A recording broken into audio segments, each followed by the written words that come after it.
Assalamualaikum warahmatullahi wabarakatuh. Ketemu lagi dengan saya Adi Supriyadi terkait dengan materi seminar perpajakan, di mana saat ini kita akan membahas tentang aspek pajak badan usaha tetap. Lanjut ke slide kedua adalah agenda dari materi yang akan kita bahas.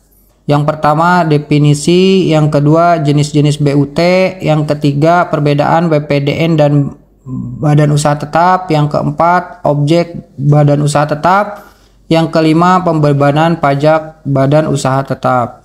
Kita menginjak ke slide ketiga, yakni definisi BUT, di mana definisi BUT itu menurut Undang-Undang Pajak Penghasilan adalah bentuk usaha yang dipergunakan oleh orang pribadi yang tidak bertempat tinggal di Indonesia atau berada di Indonesia tidak lebih dari 183 hari dalam jangka waktu 12 bulan, atau badan yang tidak didirikan dan tidak bertempat kedudukan di Indonesia untuk menjalankan usaha atau melakukan kegiatan di Indonesia yang dapat berupa tempat kedudukan, manajemen, cabang perusahaan, kantor perwakilan, gedung kantor, pabrik, bengkel, dan lain-lain.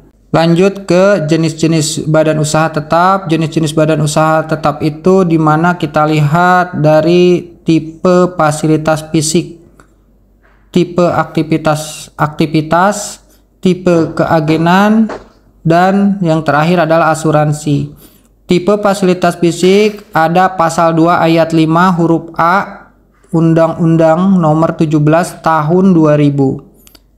Tipe aktivitas itu ada di pasal 2 ayat 5 huruf I dan J Undang-Undang Nomor 17 Tahun 2000. Tipe keagenan itu bisa dilihat di pasal 2 ayat 5 huruf K Undang-Undang Nomor 17 Tahun 2000. Berikutnya ada asuransi.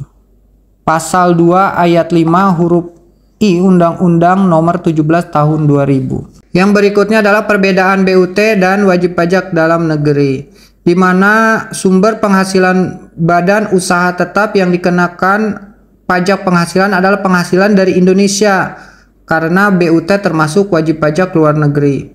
Yang kedua, adanya perlakuan khusus tentang penghasilan yang menjadi objek pajak badan usaha tetap dan biaya yang boleh dikurangkan bagi badan usaha tetap yang diatur dalam pasal 5 Undang-Undang Pajak Penghasilan. Yang berikutnya, adanya kewajiban khusus pemotongan pajak penghasilan pasal 26 atas penghasilan kena pajak setelah dikurangi pajak di Indonesia sebagaimana diatur dalam pasal 26 ayat 4 Undang-Undang Pajak Penghasilan. Slide berikutnya, kita ada objek pajak badan usaha tetap dan pembebanan pajak badan usaha tetap. Di sini kita lihat objek badan usaha tetap itu ada 3, attribution rule atau aturan atribusi, force of attraction rule atau pendekatan atraksi, aturan pendekatan melalui pendekatan, dan effective connected income. Untuk pembebanan badan usaha tetap ada deductible expense dan non deductible expense. Mari kita coba bahas ke slide berikutnya terkait dengan objek badan usaha tetap, yaitu attribution rule atau aturan atribusi, menunjukkan bahwa penghasilan dari bentuk usaha tetap adalah profit yang diterima oleh perusahaan asing dari kegiatan bisnis di Indonesia. Kalau force of attraction rule atau prinsip daya tarik menyatakan bahwa pemasukan perusahaan asing di Indonesia mencakup semua pendapatan dari kegiatan usaha sejenis, termasuk aktivitas bisnis, kantor, pusat, semua penghasilannya akan dikenakan pajak. Yang berikutnya effectively connected income. Hal ini dianggap sebagai pendapatan yang dibayarkan untuk aktivitas di Indonesia karena diperoleh dari aktivitas dengan hubungan yang sah.